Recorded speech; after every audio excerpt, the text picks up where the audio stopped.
Hello दोस्तों, नमस्कार। स्वागत है आपका एग्ज़ाम क्रैकर यूट्यूब चैनल पर। तो दोस्तों, पिछले कल हमने जो है वो डिस्कस किया था दर्रे, जोतें, झरने, झीलें। तो दोस्तों, अगर आपने वो वीडियो नहीं देखा है तो उसे देख लीजिएगा, लेकिन उसमें कुछ टेक्निकल इशू होने के कारण उसमें कुछ देर के लिए जो है वो उस वीडियो में आवाज़ रिकॉर्ड नहीं हो पाई थी।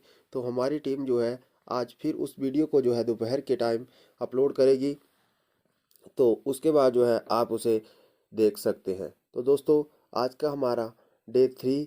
तो आज हम पढ़ेंगे ग्लेशियर, मिट्टी, मौसम और जलवायु। तो दोस्तों, शुरू करते हैं वीडियो को। तो अगर हम बात करें हिमाचल प्रदेश में ग्लेशियरों को जो है स्थानीय भाषा में क्या कहा जाता है, तो ये कहा जाता है सिगड़ी। और सिगड़ी का अन्य नाम जो है वो हिमनद है। अक्सर एग्जाम में प्रश्न पूछा जाता है कि जो ग्लेशियर है उनको जो है स्थानीय भाषा में कहा जाता है। तो इसका जो आंसर किया जाएगा वो किया जाएगा सिगड़ी, और इसका अन्य नाम जो है हिमनद भी है। तो अगर हम बात करें कि कौन कौन से ग्लेशियर हैं, तो देखिए, सबसे पहले हमारे पास ग्लेशियर आता है बड़ा सिगड़ी। ये हिमाचल प्रदेश का सबसे बड़ा ग्लेशियर है, और यह ग्लेशियर जो है वो लाहौल स्पीति जिले में स्थित है, और इसकी जो लंबाई है वो है 25 किलोमीटर। और यह जो ग्लेशियर है ये पानी देता है, किस नदी को पानी देता है? चंद्रा नदी को पानी देता है। जो चंद्रा और भागा जो नदियां हैं दो, जो तांडी नामक स्थान पर जो है मिलती हैं और जो लाहौल स्पीति के अंतर्गत बहती हैं, तो उनमें से ही एक नदी को जो है ये पानी देता है। जो सतलुज नदी जो चिनाब नदी है उसकी जो सहायक नदी है ये है चंद्रा नदी। और ग्लेशियर से झील बनती है, तो ये कौन सी झील बनती है इस ग्लेशियर से? तो ये बनती है चंद्रताल झील। अगर बात करें हम नेक्स्ट ग्लेशियर की, तो नेक्स्ट ग्लेशियर हमारे पास आता है कि जो दूसरा ग्लेशियर है वो आता है पार्वती ग्लेशियर। तो पार्वती ग्लेशियर जो है वो पानी देता है तो पार्वती नदी को, और ग्लेशियर स्थित है तो ये कुल्लू जिले में स्थित है, और इसकी जो लेंथ है वो है 15 किलोमीटर। नेक्स्ट अगर हम बात करें तो दुधौन ग्लेशियर, तो ये ग्लेशियर जो है वो पानी देता है पार्वती नदी को। ये भी कुल्लू जिले में स्थित है, और इसकी भी जो लंबाई है वो 15 ही किलोमीटर है। उसके बाद नेक्स्ट हमारे पास ग्लेशियर आता है मुल्किया ग्लेशियर। तो ये मुल्किया ग्लेशियर जो है ये लाहौल स्पीति में ही स्थित है, और यह जल देता है भागा नदी को। जो मैंने आपको पहले भी बताई कि चिनाब और भागा जो दो नदियां हैं वो जो चिनाब नदी का निर्माण करते हैं तांडी नामक स्थान पर, तो उनमें से दूसरी नदी है भागा। तो ग्लेशियर की जो लंबाई है वो है 12 किलोमीटर। तो अगर हम नेक्स्ट बात करें कि नेक्स्ट ग्लेशियर हमारे पास आता है मियार ग्लेशियर। तो ग्लेशियर स्थित है लाहौल स्पीति में, और ग्लेशियर जो है वो जल देता है तो किसे? मियार नदी को। और ग्लेशियर की लंबाई जो है वो 12 किलोमीटर है। उसके बाद ब्यास कुंड ग्लेशियर, ये रोहतांग के पास है और ब्यास नदी को ही जो है ये पानी देता है। नेक्स्ट अगर हम बात करें तो नेक्स्ट हमारे पास आता है ग्लेशियर कुल्टी ग्लेशियर। ये कोकसर के समीप स्थित है। नेक्स्ट 8वां ग्लेशियर भांदल ग्लेशियर स्थित है बड़ा बंगाल कांगड़ा में, और जो पानी देता है वो भांदल नदी को पानी देता है। नेक्स्ट हमारे पास आता है गोफांग ग्लेशियर। तो अगर हम गोफांग ग्लेशियर की बात करें तो ये जो ग्लेशियर है ये लाहौल स्पीति का मणिमहेश के नाम से भी इसे जाना जाता है। वेरी इंपॉर्टेंट प्रश्न है, अक्सर एग्जाम में पूछ लिया जाता है कि गोफांग ग्लेशियर को अन्य नाम से जाना जाता है या किस नाम से प्रसिद्ध है? तो लाहौल का मणि महेश। उसके बाद the lady of Keylong glacier, ये जो है लाहौल स्पीति में ही स्थित है। नेक्स्ट हम बात करते हैं मिट्टी। तो हिमाचल प्रदेश में मिट्टी जो है वो 5 खंडों में विभाजित की गई है। कौन कौन से खंड हैं? तो निम्न पहाड़ी मिट्टी, मध्य पहाड़ी मिट्टी, उच्च पहाड़ी मिट्टी खंड, और पर्वतीय मिट्टी खंड, और जो है शुष्क मिट्टी खंड। तो हम बात करते हैं सबसे पहले निम्न पहाड़ी मिट्टी। तो इस खंड में समुद्र तल से जो है वो 1000 मीटर तक की ऊंचाई वाले क्षेत्र आते हैं। ठीक है।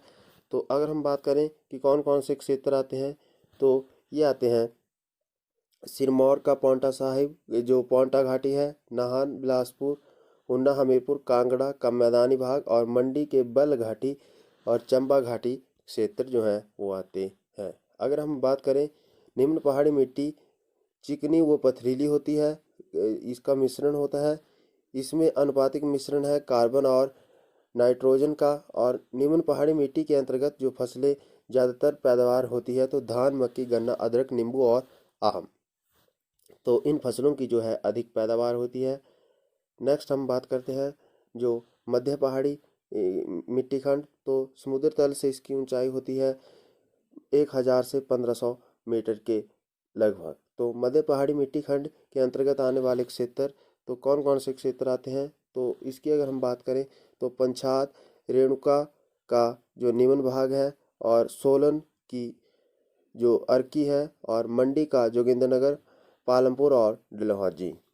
उसके बाद नेक्स्ट करें हम बात तो मिट्टी का जो प्रकार है वो दोमट मिट्टी है और रंग हल्का स्लेटी जो होता है भूरा, और जो अनुपातिक मिश्रण है वो कार्बन और नाइट्रोजन का है। मिट्टी में जो है वो फसल की पैदावार सबसे ज़्यादा इसमें होती है आलू की।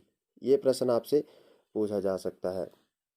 नेक्स्ट अगर हम बात करें उच्च पहाड़ी मिट्टी, तो समुद्र तल से जो इसकी ऊंचाई है तो ये है 1500 मीटर से लेकर 2100 मीटर के आसपास। अगर हम इसकी बात करें उच्च पहाड़ी मिट्टी खंड में आने वाले क्षेत्र तो सिरमौर का जो है ऊपरी भाग, सोलन के ऊपरी भाग, शिमला का क्षेत्र जो भी है, और मंडी मंडी का जो चियोट है, और करसोग का क्षेत्र, कांगड़ा, कुल्लू व चंबा के ऊपर के क्षेत्र। अगर मिट्टी का रंग हम बोलें तो भूरा गहरा जो रंग होता है उस प्रकार की है, और इस क्षेत्र में आने वाली जो समस्या है वो है भूमि अपरदन।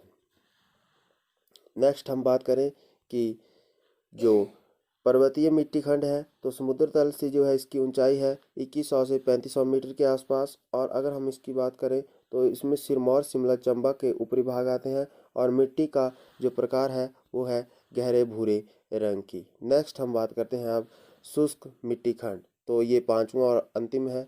तो शुष्क समुद्र तल से इसकी ऊंचाई है 1500 मीटर। तो अगर हम इसकी बात करें शुष्क पहाड़ी मिट्टी खंड में आने वाले क्षेत्र तो चंबा का पांगी, किन्नौर, लाहौल स्पीति, और वर्षा की आर्द्रता यहाँ होती है, मतलब बहुत कम वर्षा जो है इस क्षेत्र में आती है और होती है। और लाहौल की भूमि में जो है उपयोगी फसल कौन सी है, तो ये है आलू। नेक्स्ट हम बात करते हैं मौसम और जलवायु की। तो मौसम और जलवायु को ऋतुएं जो है वो 3 प्रकार की बांटी हुई हैं, तौंदी, बरसात और ह्यूंद। तौंदी को बोलते हैं ग्रीष्म ऋतु, बरसात को वर्षा ऋतु और ह्यूंद को सर्द ऋतु। तो हम बात करते हैं सबसे पहले तौंदी की। तो जो ग्रीष्म ऋतु है, मौसम का समय जो टाइम पीरियड रहता है वो रहता है अप्रैल से जून तक, और ये जो है इसमें जो है वो सुहावना जो है वो मौसम रहता है। नेक्स्ट अगर हम बात करें बरसात की, तो जो मौसम है मौसम समय है वो है जुलाई से लेकर सितंबर तक, और प्रदेश में औसतन जो है वो वर्षा होती है 1600 मीटर के लगभग। नेक्स्ट हम बात करें ह्यूंद सर्द ऋतु, तो ये रहती है जो है अक्टूबर से लेकर मार्च तक, और इसमें अधिकतम वर्षा जो है वो दिसंबर से जनवरी जो है जनवरी फरवरी के बीच देखी जाती है।